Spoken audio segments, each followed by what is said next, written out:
Bon, hein, ça y est, on y est. C'est le ramadan. Assalamu alaikum wa rahmatullahi wa barakatuh.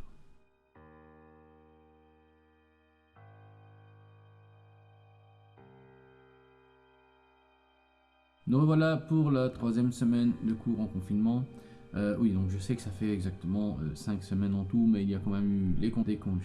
C'est ça, sans blague. Enfin bref. Nous voilà donc aux portes de Ramadan et nous sommes partis pour un mois de jeûne et de spiritualité confinés à la maison. Hein, vous pouvez vous dire que c'est pas quelque chose qui arrivait souvent. Bref, les mosquées resteront vides pendant le Ramadan, sauf si on déconfine entre temps, évidemment, et bon, ça, on verra bien. En attendant, pour nous, il nous faut continuer à donner cours dans le cadre du confinement et dans l'attente du retour en classe. Alors, quand? On n'en a aucune idée pour le moment, donc on commence à parler du mois de mai, on verra bien. On verra bien d'ici là. Pour cette semaine, j'ai choisi de vous citer un verset du Coran et d'en tirer le cours de cette semaine, en revenant sur les travaux que je vous donnais dans la dernière vidéo. Alors donc un seul verset pour toutes les classes, mais l'explication va s'adapter selon la classe de chacun. Donc il y aura une explication pour les premières, deuxièmes, etc.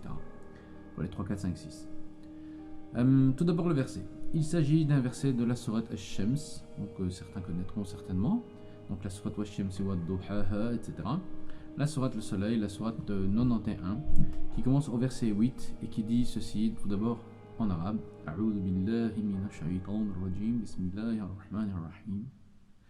Wa nafsin wa ma sawwaha, فألهمها فجورها وتقواها قد أفلح من زكاها وقد خاب من دساها.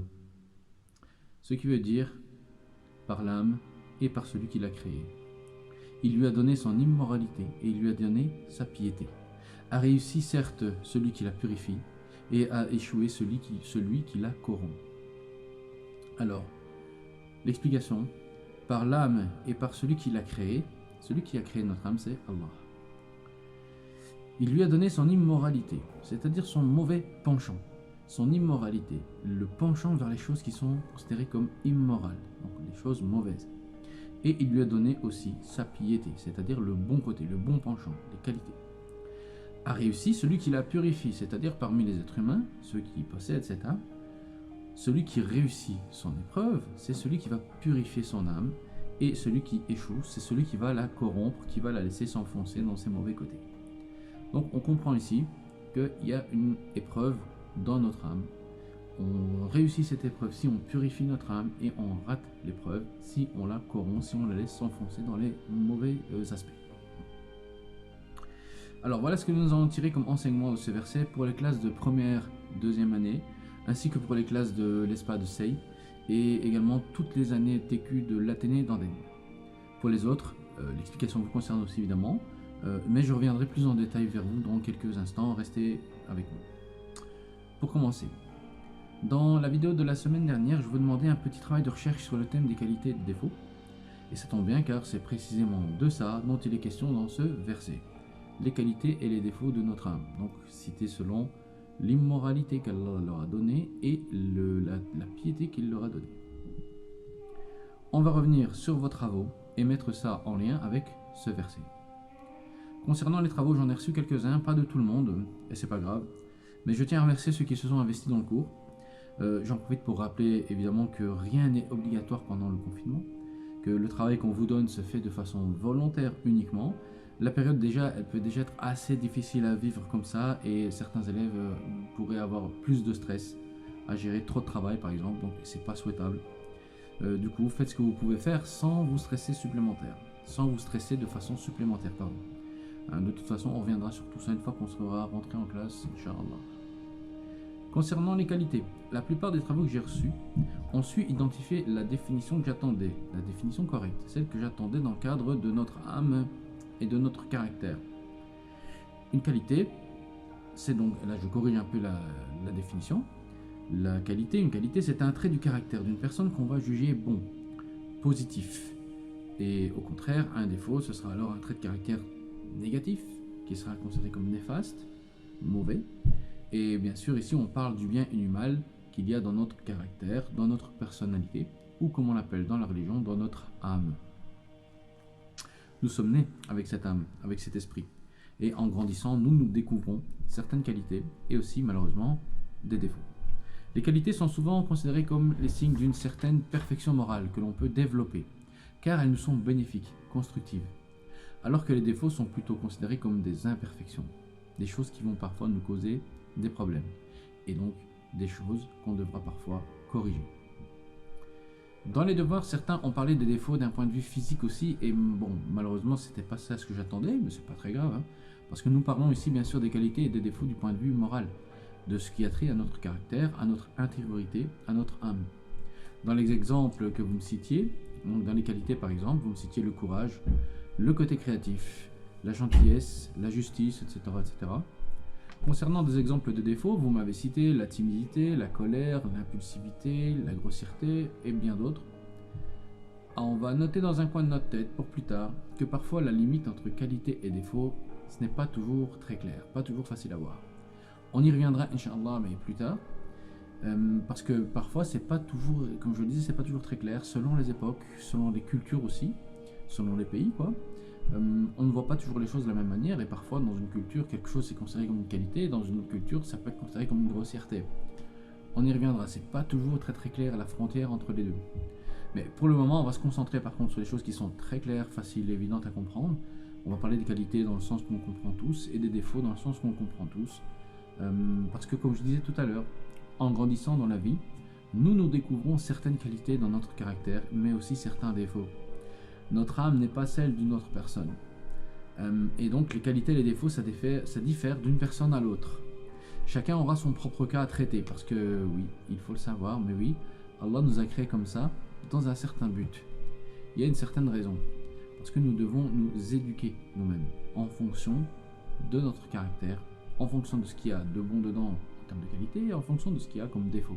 On doit donc apprendre à s'éduquer, à se corriger, à utiliser nos qualités parce qu'elles sont bonnes et à essayer de nous corriger dans nos défauts. Ça, c'est comme une épreuve que chacun doit gérer.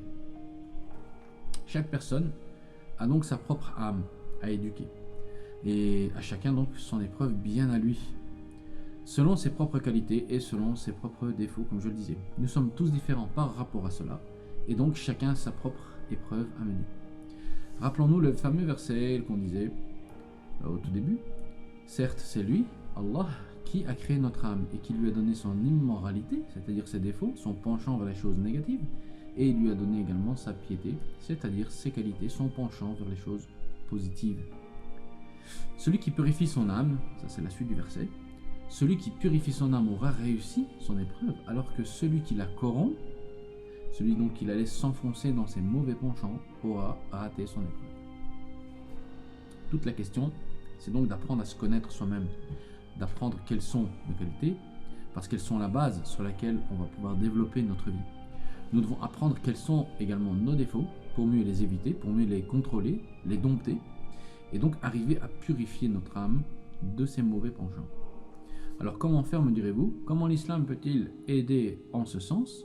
Je vais prendre ici deux exemples parmi les piliers de l'islam, la zakat et le ramadan. Et nous allons voir comment ces adorations-là peuvent nous aider à nous éduquer et donc à purifier notre âme. Tout d'abord, pour combattre un défaut, il faut savoir qu'il faut aller contre lui. Il faut faire le contraire de ce défaut. C'est-à-dire, par exemple, je vais prendre un exemple. Il se peut qu'une personne soit un peu avare, radine, quelqu'un qui est radin, pas très généreuse, on va dire, en pratiquant la zakat, donc qui est le fait de partager nos richesses avec ceux qui en ont le besoin. Nous allons combattre notre propre avarice, notre côté radin. Et nous allons donc forcer notre âme à donner la richesse qu'elle aime et qu'elle n'a pas envie peut-être de partager. Et plus on force notre âme et plus on l'éduque. On lui apprend donc à partager alors que peut-être elle ne veut pas, elle est radin. Notre âme est radine. On la force à partager, on l'éduque. Et un jour ce défaut, il sera purifié de notre âme, car la zakat purifie notre âme. D'ailleurs, en arabe, le mot zakat, ça signifie la purification. L'islam demande ainsi aux riches, en tout cas ceux qui ont une certaine richesse, de partager de leur richesse avec les nécessités, avec les pauvres et ceux qui sont dans le besoin. En faisant cela, nous partageons la richesse dans la société, nous équilibrons un peu ces déséquilibres, et nous aidons nos frères et sœurs qui sont dans le besoin, et nous corrigeons notre propre cœur de l'avarice, donc de son côté radin. Nous nous forçons à ne pas être radin, à changer, et donc nous purifions notre âme. Voilà comment la zakat nous sert, nous permet de purifier notre âme de ce défaut-là. Concernant l'exemple du ramadan, je vais m'en servir pour illustrer les travaux des 3e, 4e, 5e et 6e années. À vous, je vous demandais d'analyser certaines situations de l'actualité, le cas de ces infirmières et du personnel soignant qui recevaient des insultes et des menaces de la part de leurs voisins qui exigeaient que ceux-ci quittent leur immeuble par crainte d'être contaminés par le coronavirus. Donc c'était des cas tirés de l'actualité, c'est un peu triste, c'est un peu malheureux, c'est un peu méchant, c'est voilà. On va analyser un peu ce genre de cas. Je vous demandais bien sûr d'analyser ça parce que les infirmiers, les personnels soignants, les médecins, etc., qui travaillent à l'hôpital, ils côtoient forcément des malades du coronavirus, ce qui peut effrayer les voisins. Et donc au point que certains décident de les rejeter et de les forcer à quitter leur immeuble en leur proférant des menaces, des agressions, etc. Alors toute la question que je vous demandais était de savoir de quel type d'agression il s'agissait. Donc évidemment il s'agissait principalement d'agressions verbales par des messages écrits, par des tags sur les murs, par des insultes aussi. Et bien sûr ces agressions prenaient aussi un côté psychologique puisqu'il s'agissait souvent d'une sorte de harcèlement qui visait à les rejeter et à les forcer à déménager, à changer d'immeuble. Alors évidemment ces comportements sont stupides, très méchants, étant donné que ces médecins, les infirmiers également, les aides-soignants qui travaillent dans les hôpitaux essaient de sauver les malades et de les garder en vie. On pourra en avoir besoin un jour, subhanallah. Leur métier est donc très stressant et déjà dangereux à la base car ils sont en effet au contact avec cette maladie, en plus dans les cas les plus graves, ceux qui sont à l'hôpital et ceux qui sont parfois même mourants. Donc à ce titre, on devrait plutôt les considérer plutôt comme des héros, on devrait les aider, on devrait les supporter, bien plus que de les menacer, en avoir peur, les rejeter, les agresser, etc., etc. Alors quel rapport dans tout ce mishmash avec le ramadan Parce que le ramadan, pas manger, pas boire, quel rapport? Eh bien on y vient, Inch'Allah, on y vient. Le ramadan, on l'a vu en début d'année, c'est le mois du jeûne. Le mois du jeûne pour les musulmans. Le fait donc de s'abstenir de manger, de boire, de fumer, etc., etc., depuis l'aube jusqu'au coucher du soleil pendant toute la durée du mois de ramadan. Mais est-ce que c'est réellement tout? Est-ce que le ramadan se limite à ça, à de la faim et de la soif?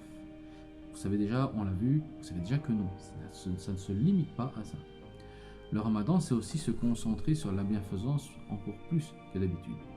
C'est aussi éviter les mauvaises choses encore plus que d'habitude. On doit réfléchir à ce qu'on fait de mal. Donc si techniquement jeûner, ça se limite en effet à ne pas manger, ne pas boire, etc., dans les faits, on sait qu'Allah attend plus de nous. Car il nous a créés avec cette âme faite de qualité et de défauts, comme on le disait auparavant, et qu'en nous, il y a du bon et du mauvais. On fait des bonnes choses et parfois on se laisse aller à des mauvais comportements. On suit nos mauvais penchants, on suit nos péchés, on suit nos défauts, Et le ramadan est l'occasion parfaite de réfléchir à cela et d'essayer de se corriger. L'exemple des infirmiers qui se font agresser, etc., c'est juste un exemple que je tirais de l'actualité parce qu'il est assez marquant. Et je pense bien qu'aucun d'entre vous ne se laisserait aller à ce genre de choses, évidemment. Mais sans aller aussi loin, on a tous et toutes nos défauts. Et le ramadan, c'est l'occasion, c'est la période idéale pour s'en occuper, s'occuper de nos défauts et essayer de se corriger. Pour aller plus loin, on va se rappeler ce hadith célèbre où le prophète disait « Celui qui n'arrête pas le mensonge pendant le ramadan, alors Allah n'a pas besoin de sa faim et de sa soif. » Celui qui n'arrête pas le mensonge pendant le ramadan, Allah n'a pas besoin de sa faim et de sa soif. Ce qui montre que le jeûne dépasse le simple fait de s'abstenir de nourriture et de boissons. Parce qu'ici on apprend qu'il faut aussi en profiter pour délaisser le mensonge. Alors clairement, prononcer un mensonge pendant le jeûne n'annulera pas votre ramadan. Comme si on mangeait ou on buvait, oui là on coupe le jeûne. Si quelqu'un mange ou il boit, il a perdu sa journée de jeûne. Mais quelqu'un qui prononce un mensonge ne va pas perdre sa journée de jeûne, mais il va en diminuer la valeur. Tant que vous jeûnez, vous gardez votre jeûne sans manger, sans boire, etc. Vous jeûnez, votre jeûne continue d'être compté. Mais vous allez en fait entacher votre journée de jeûne et amoindrir sa valeur, amoindrir sa valeur. Alors évidemment, si ça fonctionne pour le mensonge, ça fonctionne aussi pour toutes les autres actions. On doit donc profiter du ramadan pour se corriger et délaisser les mauvaises actions qu'on fait, parfois en temps normal. C'est tout le but du ramadan en fait. Rappelez-vous le verset du Coran qui disait A'udhu billahi minash shaitanir rajim يا أيها الذين آمنوا كتب عليكم الصيام كما كتب على الذين من قبلكم لعلكم تتقون. Ce qui veut dire, ô vous les croyants, vous qui avez la foi, on vous a prescrit le jeûne comme on l'a prescrit à ceux d'avant vous. C'est-à-dire qu'Allah nous a ordonné le jeûne, le fait de jeûner le ramadan, comme il l'avait ordonné à ceux d'avant nous, c'est-à-dire les peuples d'avant. Allah nous demande de jeûner comme il l'avait déjà demandé au peuple d'avant. Il se peut que par là vous atteigniez la piété. Alors c'est pas obligatoire, il se peut qu'on atteigne la piété par là. Alors évidemment la piété, donc c'est le fait de les bonnes qualités qu'on a avec la foi, etc. Le bon comportement qu'on développe grâce à la foi, c'est ce qu'on appelle la piété.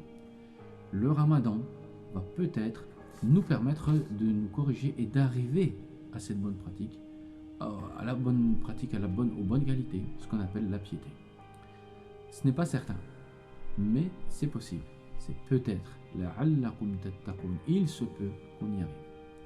Alors bien sûr, celui qui jeûne simplement par la faim et la soif, c'est comme dans le hadith sur le mensonge. Il aura faim, il aura soif. Mais celui qui va jeûner en faisant attention à son comportement, alors le ramadan va être sans école. Et si jamais le ramadan pouvait nous aider à délaisser les paroles méchantes, les paroles injustes, agressives, alors on aura gagné plus que la faim et la soif, incha'Allah.